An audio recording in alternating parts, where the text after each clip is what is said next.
Olá, bem-vindos a mais um estudo da obra Obreiros da Vida Eterna, psicografia de Chico Xavier e ditado pelo Espírito André Luiz. Estamos no nosso estudo de número 5 e iniciaremos hoje o capítulo 2, denominado No Santuário da Bênção. O último capítulo, capítulo 1, nós vimos o discurso do instrutor Metelo para os componentes das equipes de socorro que iriam se dirigir à crosta planetária. Vimos que são vários os grupos de trabalho que vão ao encontro dos necessitados no plano espiritual, que estão nos umbrais, nos abismos, nas zonas de sofrimento próximas à Terra, recebendo então o auxílio desses grupos, cada um direcionado a um grupo específico de sofredor. Havia então um grupo que socorreria os criminosos, outro grupo para socorrer as mães aflitas, enfim, vimos aqui diversas equipes, cada uma com um objeto específico para auxiliar.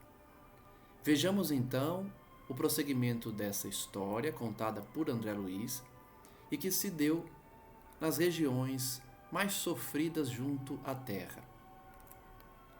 Na véspera da partida, diz André Luiz, que o assistente Jerônimo conduziu todos ao Santuário da Bênção, situado na zona dedicada aos serviços de auxílio, onde, segundo nos esclareceu, receberíamos a palavra de mentores iluminados, habitantes de regiões mais puras e mais felizes que a nossa. Então vejam que interessante. Primeiro, eles ouviram a palestra do instrutor Metelo, que dividiu a sua experiência própria, dividiu as suas dificuldades como assistente, na época em que ele estava se descobrindo como auxiliar do Cristo, tendo, por exemplo, o próprio Cristo para se dividir na dedicação aos outros. Um conceito que ele não tinha ainda sedimentado dentro de si mesmo, mas com o exemplo de Jesus ele entendeu que não há como evoluir sem a dedicação ao próximo, sem abrir mão dos nossos interesses para priorizar o outro, aquele que sofre, aquele ignorante mergulhado nas trevas. Depois de ouvir então esse instrutor, André Luiz revela que eles iriam ouvir ainda mais outros, espíritos já iluminados, que habitavam regiões purificadas, regiões mais felizes que da colônia Nosso Lar. O orientador não desejava partir sem uma oração no santuário, o que fazia habitualmente antes de entregar seus trabalhos de assistência sob sua direta responsabilidade. É por isso que aqui na Terra, nos centros espíritas, nos terreiros e em qualquer centro religioso que se dedique à caridade, é aconselhável que seja realizada uma oração antes do início dos trabalhos. Um pedido de proteção, de auxílio, de envolvimento da espiritualidade antes de se iniciar os serviços de resgate, de auxílio, de caridade. Vejam que a própria espiritualidade tem esse costume, realiza essa atribuição dos grupos voltados ao serviço de auxílio. À tardinha, pois, em virtude do programa delineado, encontrávamos todos em vastíssimo salão, singularmente disposto, onde grandes aparelhos elétricos se destacavam ao fundo, atraindo-nos a atenção. Vejamos então o que esses aparelhos elétricos faziam, qual a função deles naquele salão onde eles vão orar, pedir o auxílio dos mentores para fazer a viagem à crosta planetária a fim de iniciarem os trabalhos socorristas.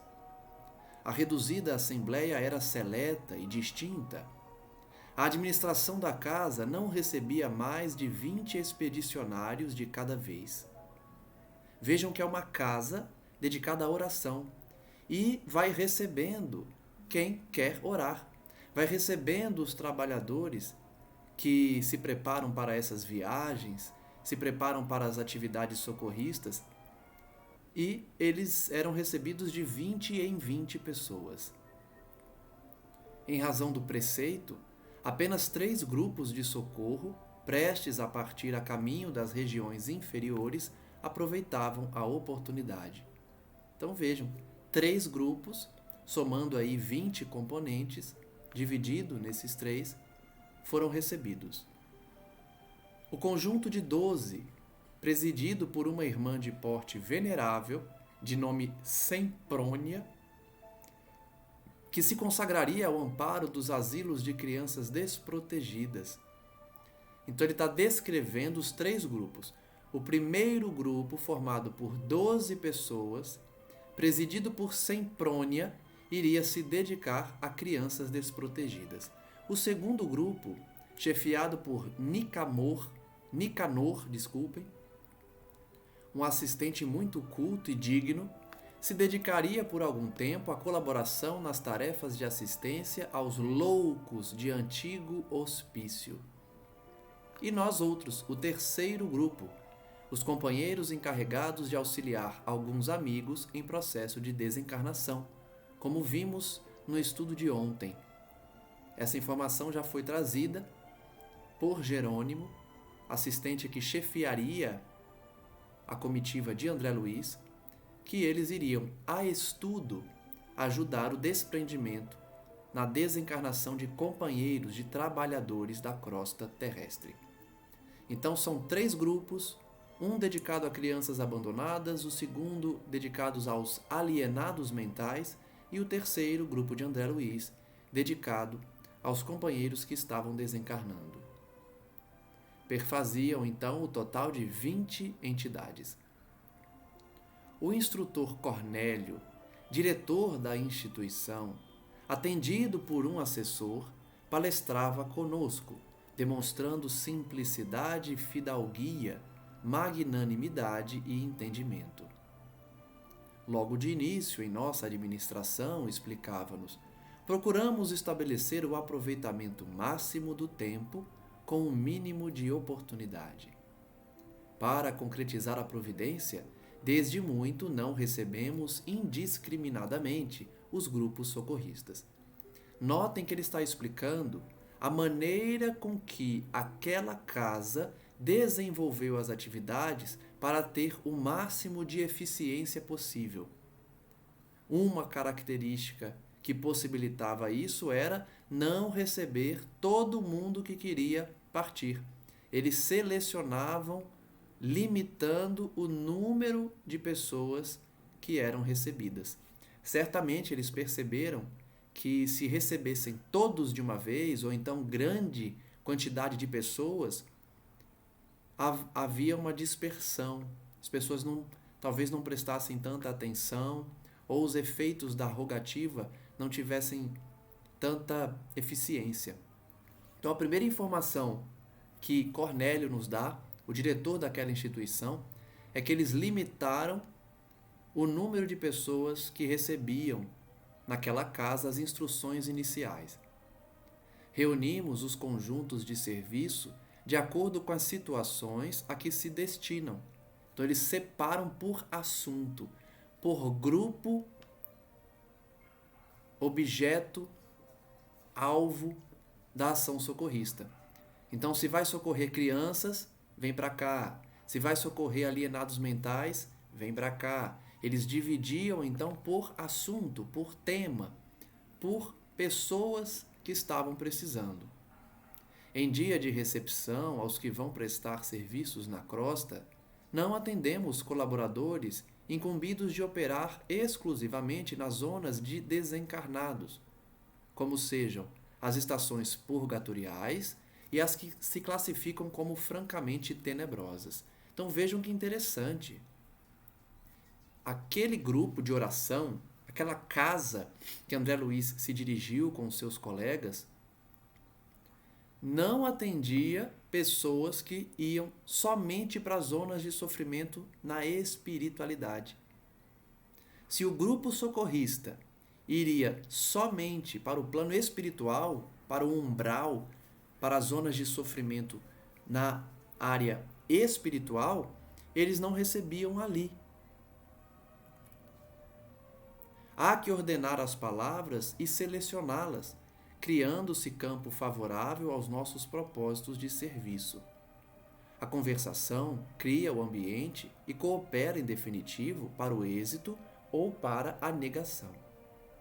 Além disso, como esta casa é consagrada ao auxílio sublime dos nossos governantes que habitam planos mais altos, não seria justo distrair a atenção, e sim consolidar bases espirituais com todas as energias ao nosso alcance, em que possam aqueles governantes lançar os recursos que buscamos.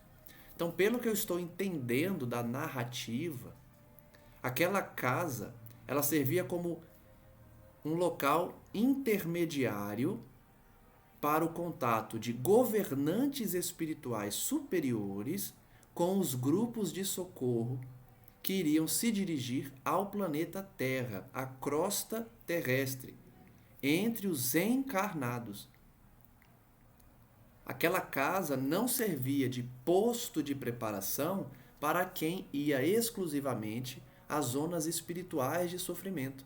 Era necessário que o grupo tivesse um trabalho junto aos encarnados, porque ali era um local de intermediação com os governantes espirituais superiores em contato com esses grupos, cujo objetivo primordial é de esclarecer consciências dos encarnados principalmente.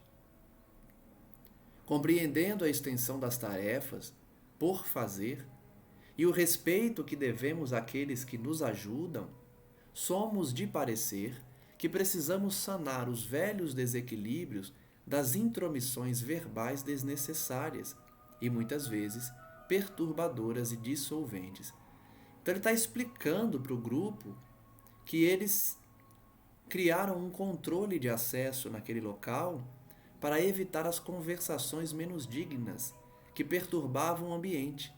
Por isso, então, o número era limitado, porque quanto mais pessoas, maior a chance das conversações perturbarem a vibração. Enquanto lhe ouvimos as ponderações, encantados, imprimiu ligeiro intervalo às sentenças esclarecedoras e continuou.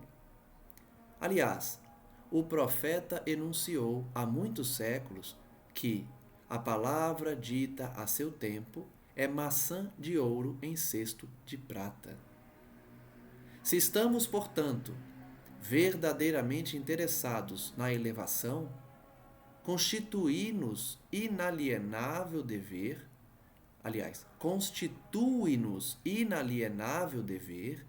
o conhecimento exato do valor tempo, estimando-lhe a preciosidade e definindo cada coisa e situação em lugar próprio, para que o Verbo, potência divina, seja em nossas ações o colaborador do Pai. Então vejam que lição importante. Aquele grupo tinha por objetivo otimizar o tempo dos governantes celestiais que desciam ali para usar da palavra.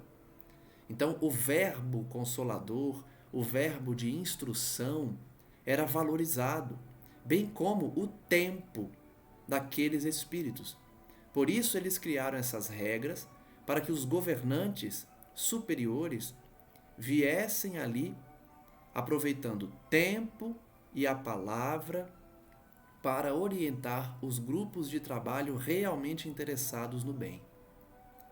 Separando cada grupo, separando cada objetivo da tarefa a ser exercida, otimizando, por consequência, o tempo de todos, especialmente o tempo daqueles espíritos que já habitavam regiões celestiais. Sorrimos satisfeitos. Nada mais razoável e construtivo, opinou Semprônia, que é a líder do grupo que resgataria crianças. a destacada orientadora que dirigiria pela primeira vez a expedição de socorro aos órfãozinhos encarnados. Percebam então que ela iria ajudar encarnados, crianças encarnadas na Terra.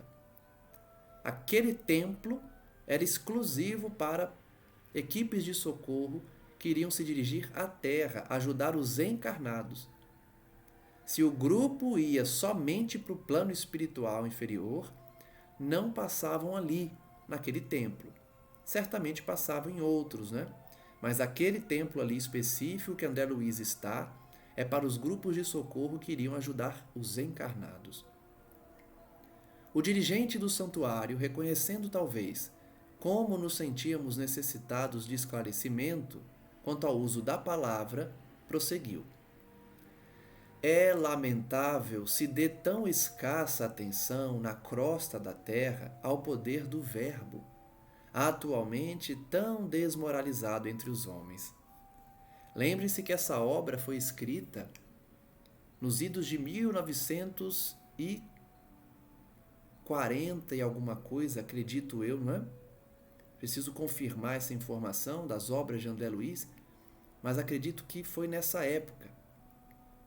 Sendo que a descrição dele, a gente não sabe ao certo em que período se passou.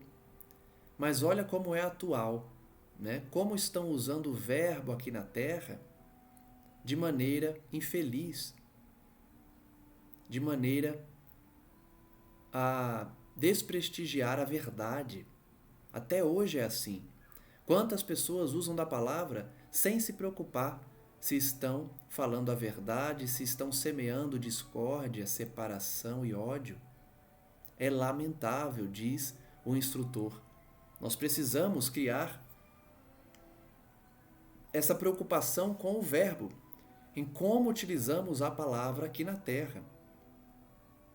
Nas mais respeitáveis instituições do mundo carnal, segundo informes fidedignos das autoridades que nos regem, a metade do tempo é despendida inutilmente, com conversações ociosas e inoportunas. Então, primeira informação muito interessante, que foi retirada de órgãos sublimes, autoridades que regem aquele templo. Então, não é uma informação baseada no achismo, é uma informação real.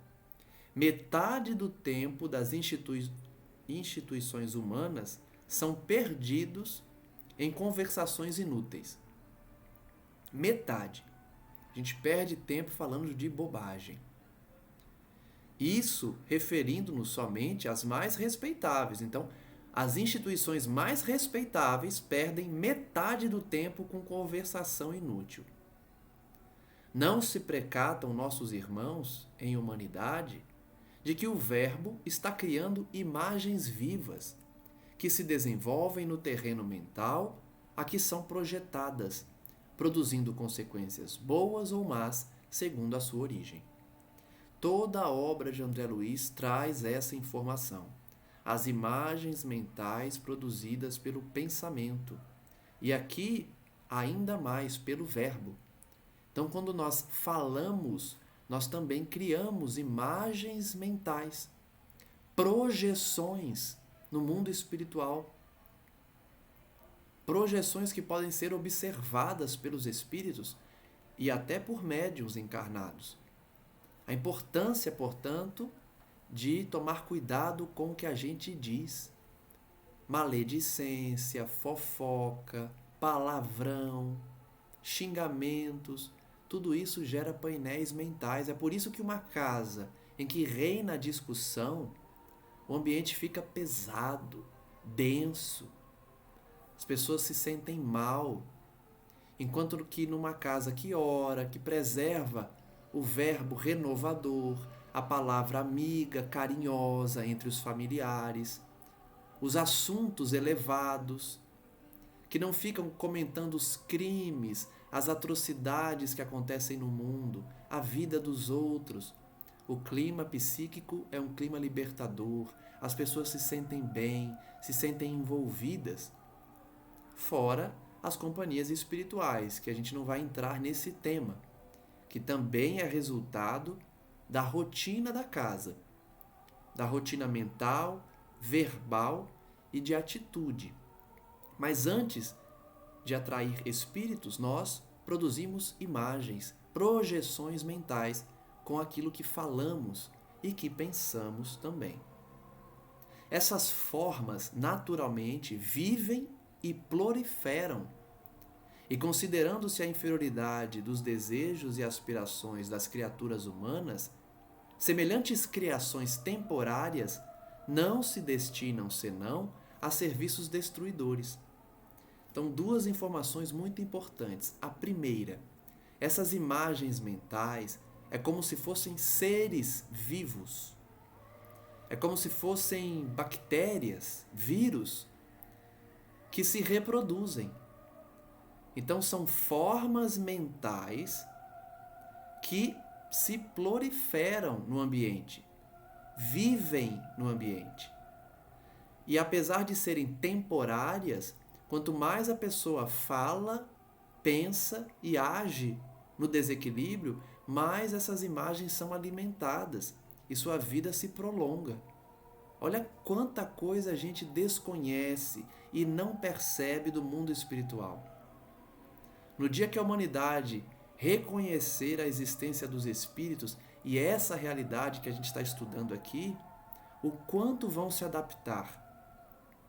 Será que vão mudar os discursos, as palavras que falam dentro de casa para preservar o ambiente sem esses miasmas, esses vírus mentais, esses vibriões que circulam no plano psíquico, ao redor de nossas cabeças, de nossa aura, as imagens mentais projetadas por nós?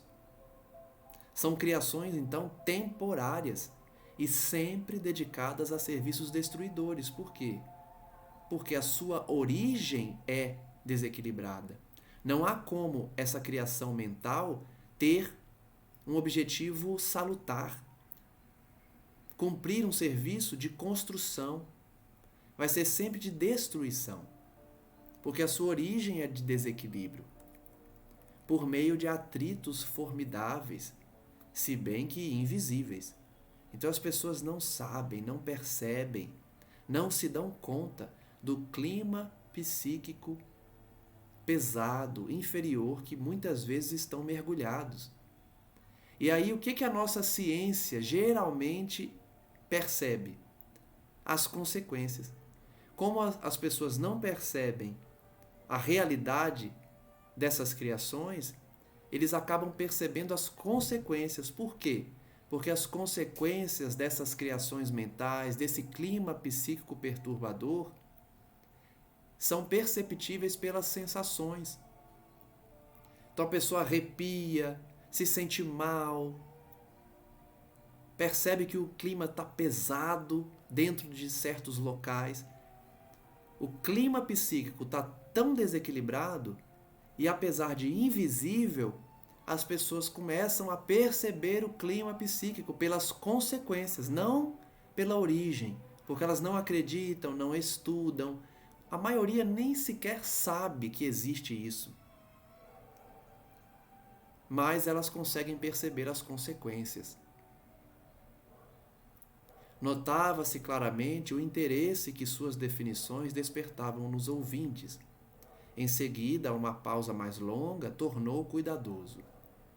Toda conversação prepara acontecimentos de conformidade com a sua natureza. Notem que está destacado aí, está sublinhado. Eu já expliquei aqui, né, que esse aplicativo, esse software, que é o Kindle, ele sublinha toda frase que muitos leitores compartilharam ou que muitos leitores destacaram, porque é possível destacar as frases, né, por meio desse aplicativo. Então, se está destacado aí, é porque todo mundo que leu essa obra marcou essa parte por considerar ela importante, e de fato é. Toda conversação prepara acontecimentos de acordo com a sua natureza. Então é o que muita gente chama de azar, o que muita gente chama de olho gordo, que a pessoa precisa tomar um banho de arruda, um banho de sal grosso. Na verdade, se trata das consequências da conversação a que ela está mergulhada. Porque toda conversação prepara acontecimentos. Se a pessoa só fala em desastre, em crime, em violência, se a pessoa só xinga, só fala de coisas baixas, infelizes, ela está preparando acontecimentos. Vai atrair para ela. Vai acontecer com ela o que ela fala todo dia. Dentro das leis vibratórias que nos circundam por todos os lados, é uma força indireta de estranho e vigoroso poder, induzindo sempre aos objetivos velados de quem lhe assume a direção intencional. Percebam de novo o conceito da vontade, que a gente estudou aqui lá atrás, no início do canal, quando estudamos a obra de Leon Denis. Ele ensina isso aí, que a força da vontade dos indivíduos cria, atrai, vibra no clima psíquico, no clima espiritual. Então, as vibrações que nós produzimos por meio dos pensamentos, e aqui estamos aprendendo por meio do verbo, nos circulam por todos os lados. Eu falei agora há pouco, né, dos painéis mentais que envolvem a nossa cabeça, porque a sede do pensamento é o cérebro. Então, esses painéis mentais ficam em volta das nossas cabeças, da nossa aura. Dependendo do assunto, da criação mental, esses painéis serão sadios ou viciosos, desequilibrados. E percebam que o instrutor diz que essa força tem vigoroso poder, direcionado pela vontade do indivíduo.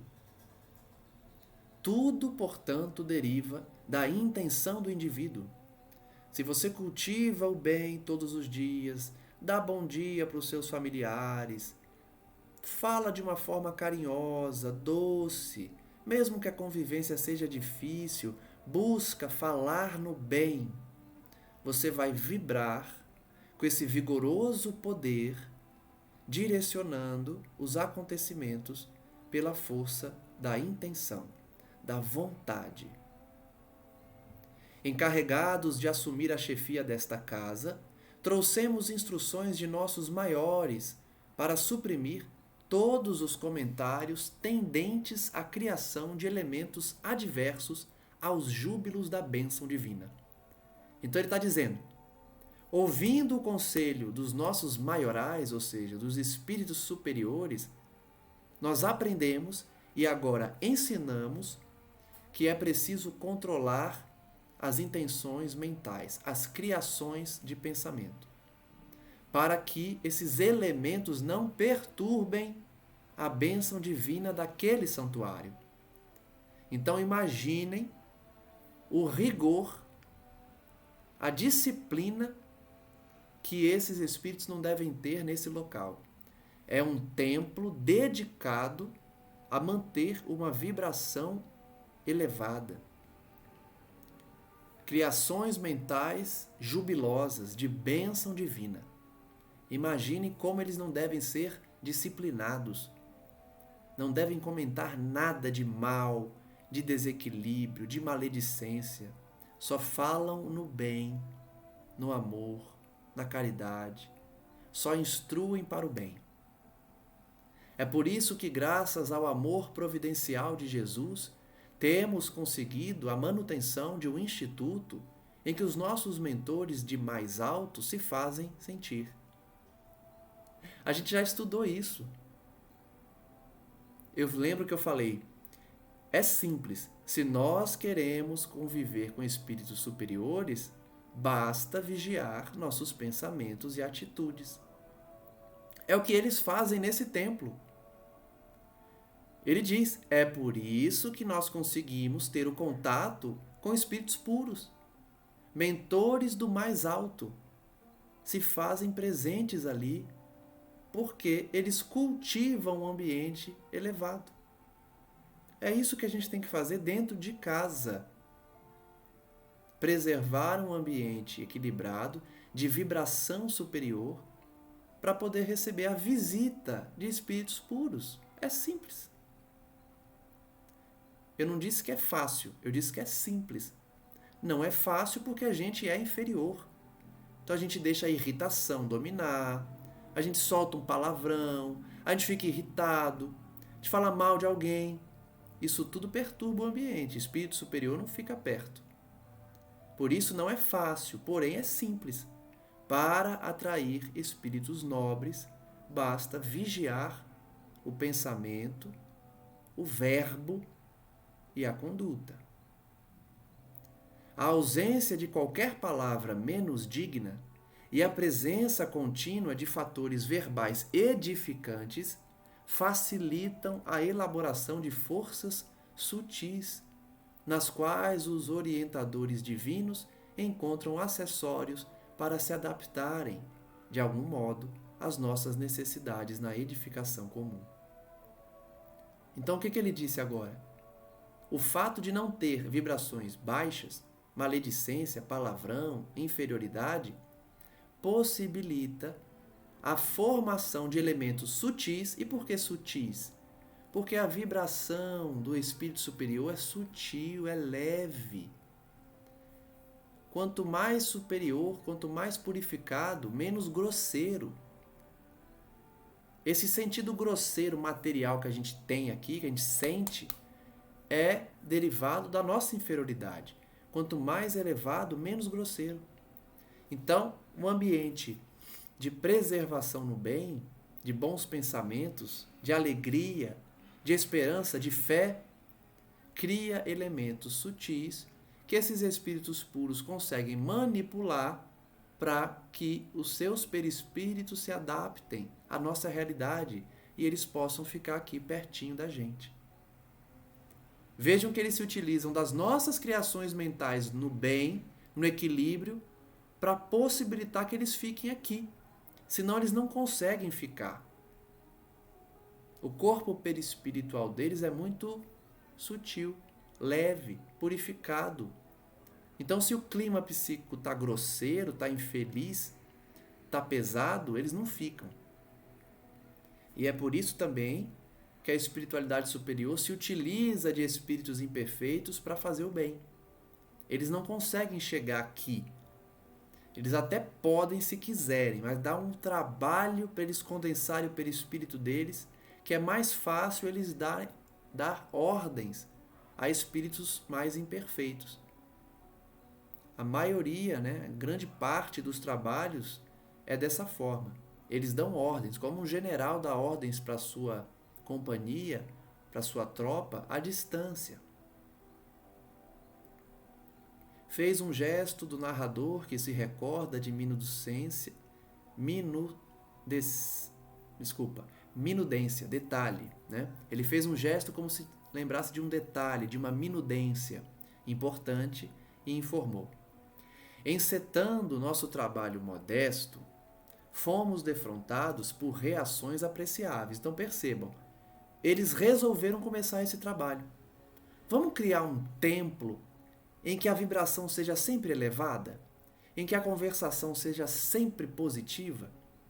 E aí ele diz, quando a gente começou a fazer esse trabalho, nós tivemos reações apreciáveis.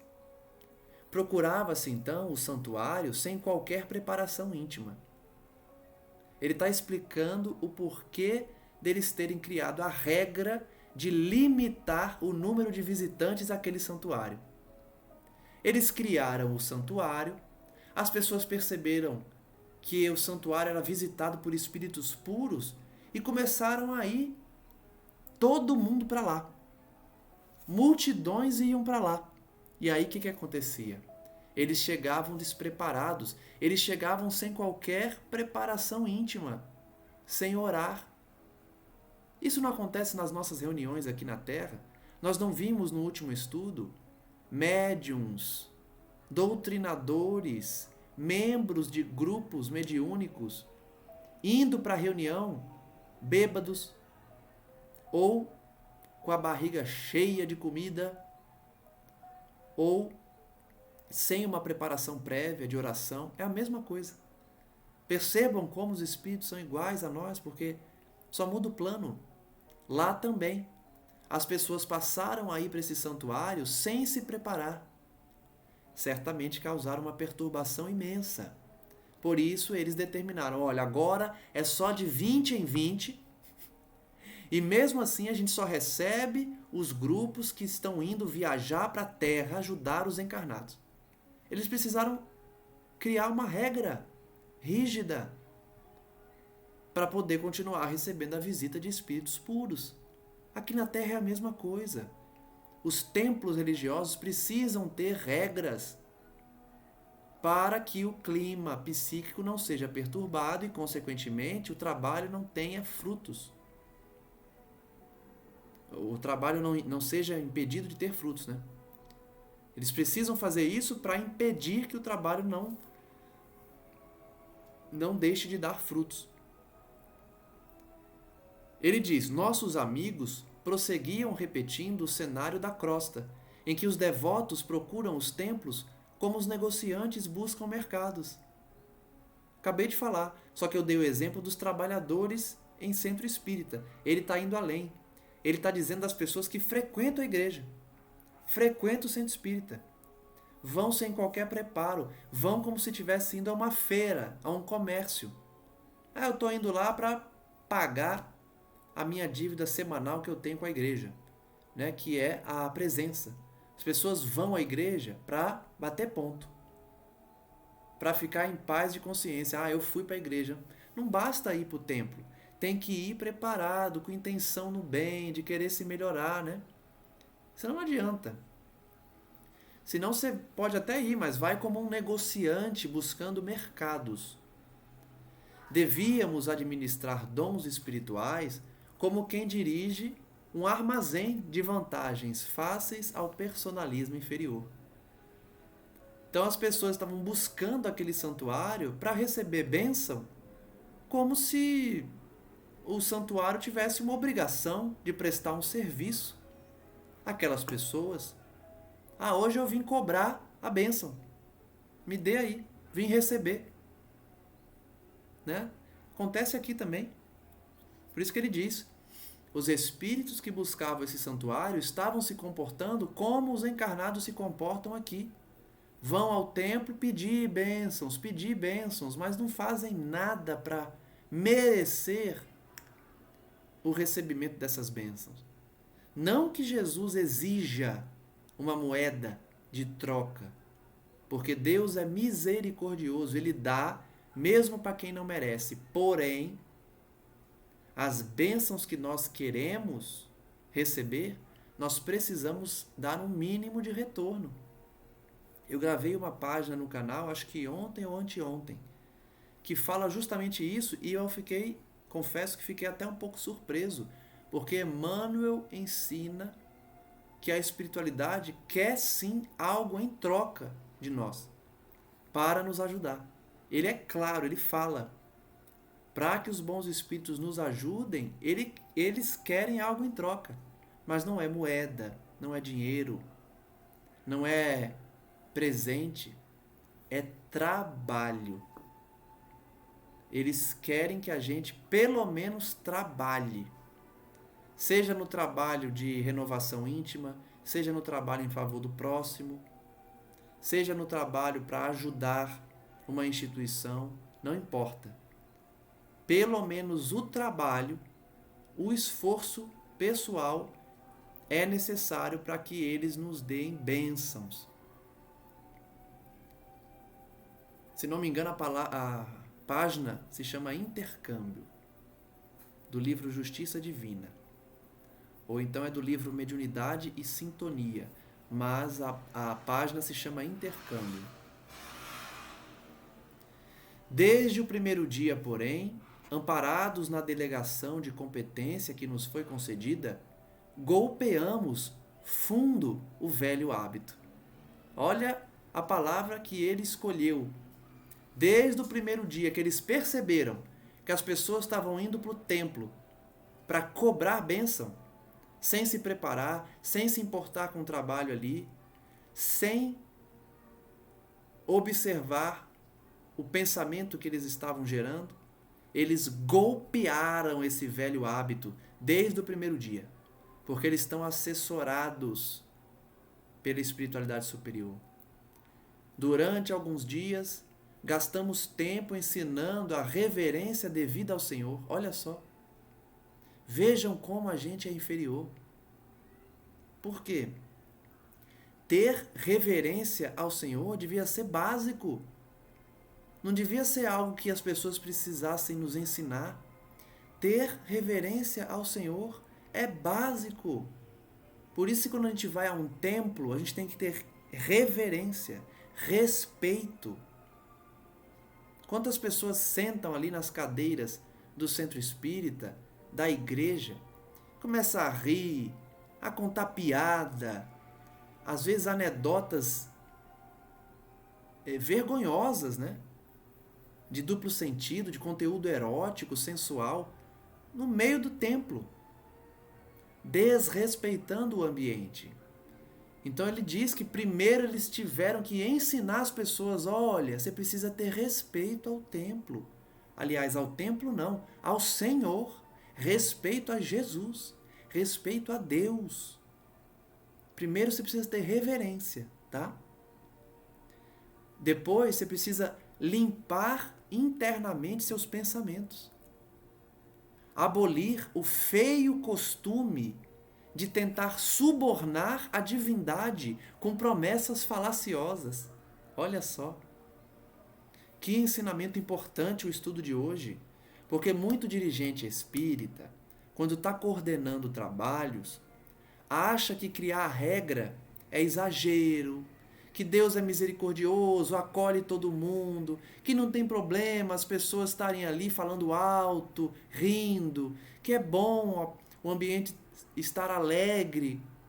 Não pode ser assim, porque isso perturba o ambiente, o trabalho da espiritualidade. Eu não estou dizendo para o centro ficar todo mundo sério, sisudo. Não é isso. Alegria sim, sempre alegria, mas no momento adequado. Um pouco antes de começar os trabalhos e um pouco depois do término dos trabalhos, é essencial essa preparação e esse respeito à espiritualidade.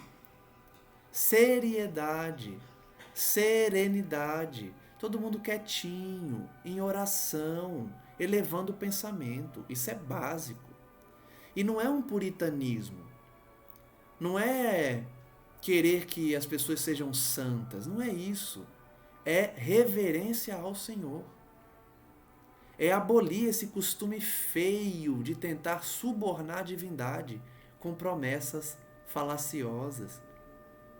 Recentemente eu reli um livro clássico aí da literatura russa, de Dostoiévski, Crime e Castigo. E um dos personagens fazia isso, né? Promessas falaciosas. Uma outra obra também de Machado de Assis, Dom Casmurro, né? O personagem principal também, desde pequeno, ele prometia, Deus, se você me der isso, eu rezo 30 Ave-Marias, 1000 Pai Nossos. E aí ele fazia promessas absurdas que ele nunca cumpria. E o próprio personagem na obra diz, eu nunca cumpri porque Deus não precisa, Deus me perdoa, Deus me conhece. Ele fala isso na obra, né? O personagem Bentinho. Ele sempre fazia promessas para Deus para conseguir as coisas. É isso aqui que a equipe procurou abolir nos frequentadores.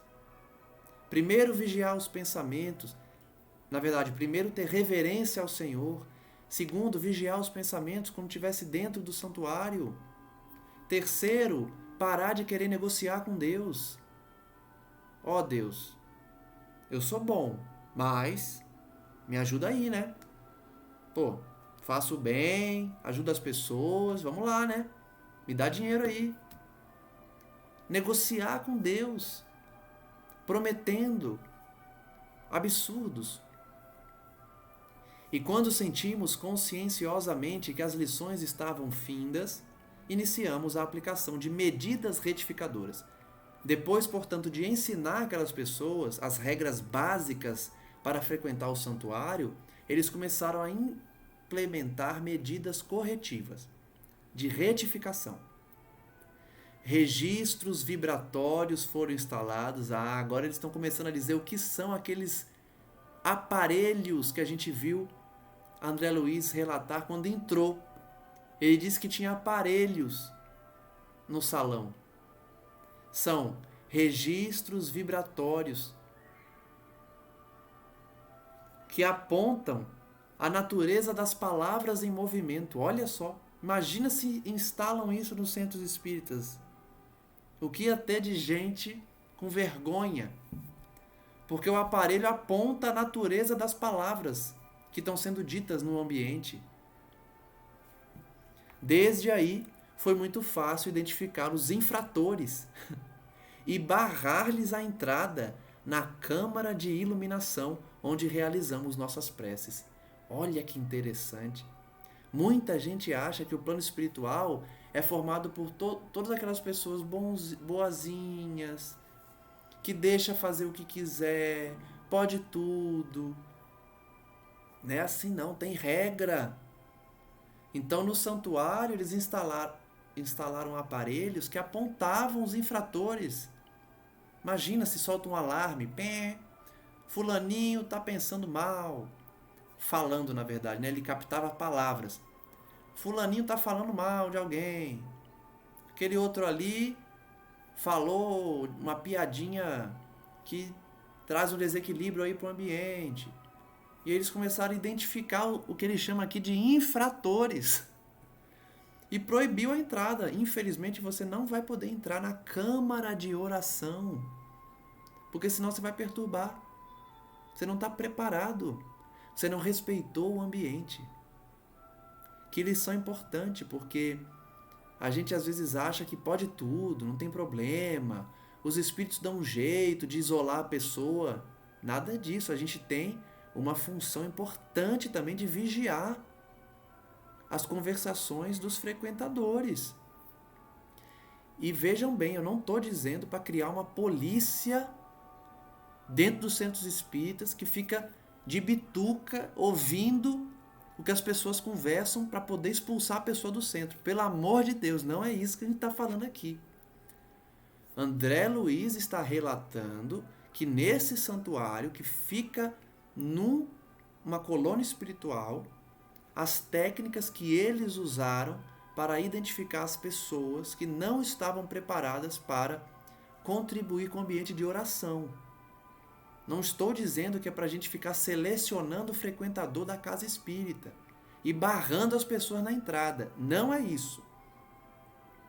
Eu estou usando esse comparativo com os trabalhos na casa espírita. Trabalho mediúnico, trabalho de intercessão pelo passe, trabalho de diálogo fraterno, né? Em que as pessoas dão conselhos para quem está em sofrimento, quem está passando por situações difíceis, né? Então são para os trabalhos que é necessário ter uma disciplina maior com os trabalhadores. Eu não estou falando dos frequentadores, porque é normal que os frequentadores cheguem desequilibrados. Mas ainda assim, ainda em relação aos frequentadores, se a conversação estiver muito alta, se a risada estiver muito alta, logo antes de começar, se a gente perceber algum tipo de perturbação nos discursos, também há um dever de falar no microfone. Pessoal, vamos nos concentrar, essa aqui é uma casa de oração, lembrem-se que aqui tem espíritos que estão já trabalhando. Então também é importante esses alertas que são feitos para os frequentadores. Para os médiuns, então, e os colaboradores, aí é mais importante ainda essas regras.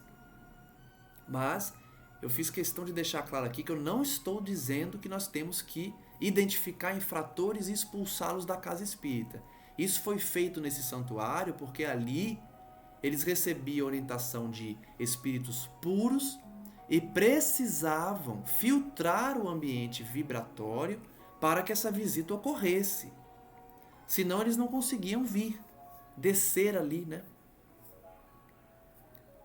Observando talvez que alguns de nós faziam certas considerações mentais, o pessoal deve ter começado a pensar, nossa, que exagero, essas máquinas apontam as pessoas e barram elas, nossa. Algumas pessoas começaram a pensar. E aí ele observou sorrindo. Cremos desnecessária qualquer alusão ao imperativo dos pensamentos limpos. Quem busca uma casa especializada em abençoar não pode hospedar ideias de ódio ou maldição. Então ele está dizendo, eu nem preciso explicar para vocês a questão do pensamento, porque até agora ele está falando do verbo, o que as pessoas falavam. O pensamento ele nem precisa considerar, por quê? Quem está buscando uma casa de salvação, de oração, de redenção, não pode estar pensando em ódio, em maldição. Isso é básico, ele não precisa nem falar. Compreendemos prontamente a finalidade do ensino indireto e delicado e calamo-nos, prevenidos quanto à necessidade de resguardar a mente contra as velhas sugestões do mal. Então, o instrutor ali ele fez um alerta para os frequentadores, André Luiz e os demais. Cuidado com o que vocês estão pensando, porque aqui é uma casa de oração. André Luiz e os demais entenderam a mensagem e calaram seus pensamentos. Porque certamente eles já estavam criticando. Ai, que exagero! Colocar máquina para identificar as pessoas que estão falando mal, barrar a pessoa de frequentar. Pode ser que alguns de vocês que estão assistindo também achem exagero barrar a pessoa, mas entendam, não é barrar para assistir palestra, para receber passe, para ter a companhia dos amigos. Não é isso, não é expulsar da casa. É barrar para o trabalho de oração. Existia ali um trabalho de corrente de orações, corrente vibratória, para receber espíritos puros. Então é lógico que precisa ser pessoas que não têm um pensamento desequilibrado. Isso é básico.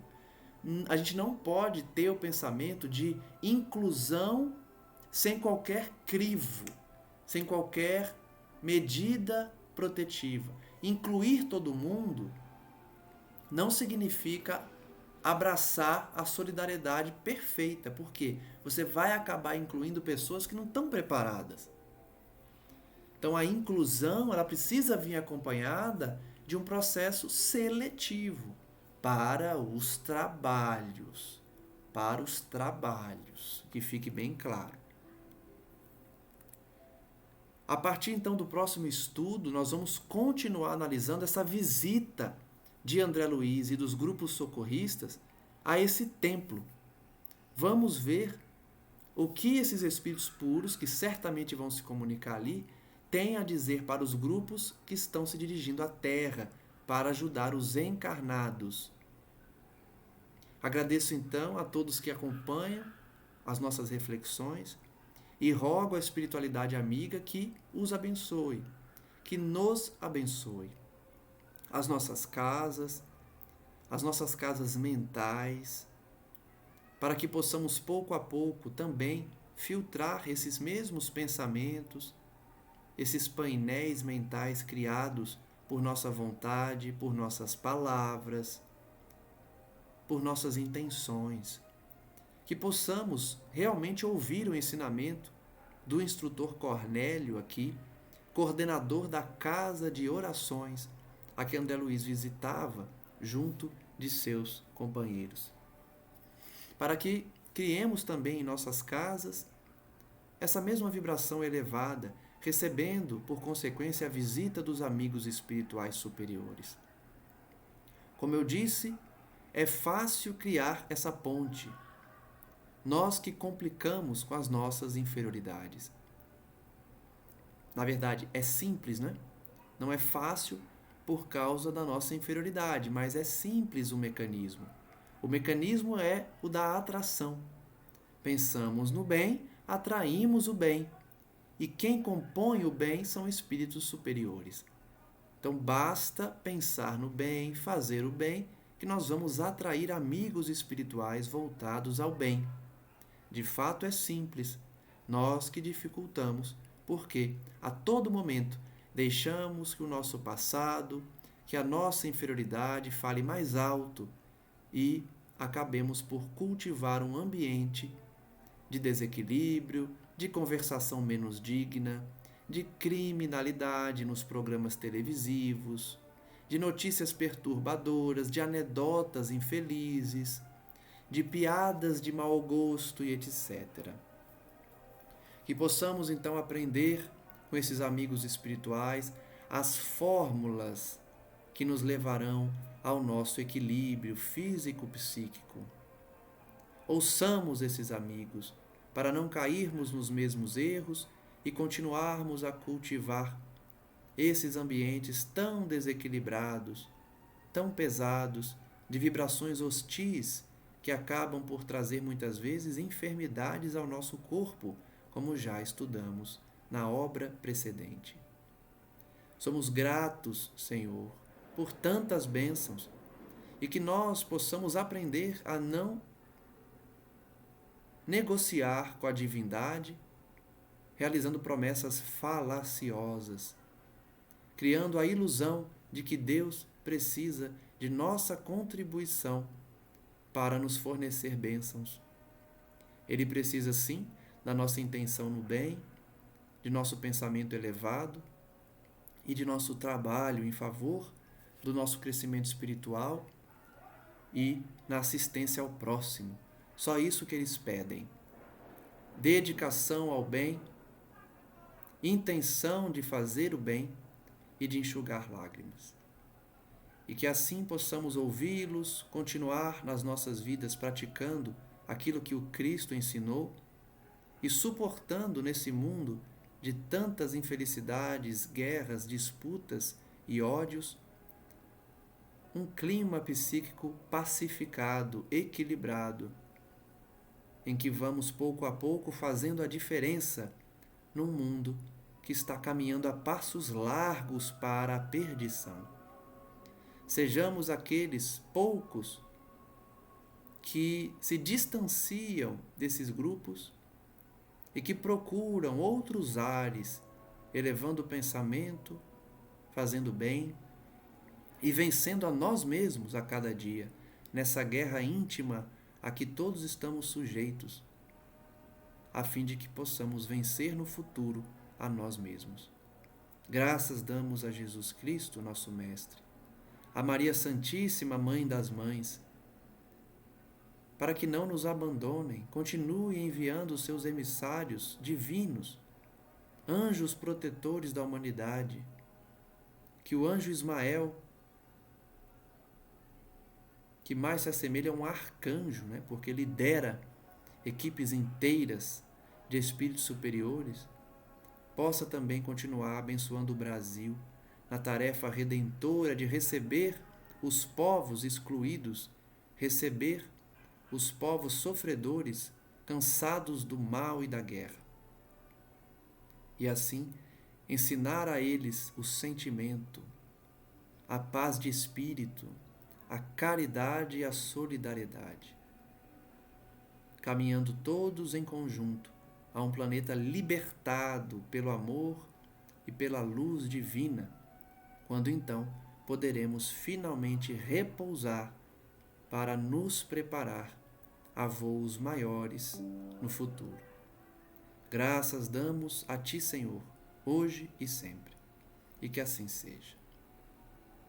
Obrigado a todos mais uma vez e que a paz do nosso Senhor os abençoe. Até o próximo estudo.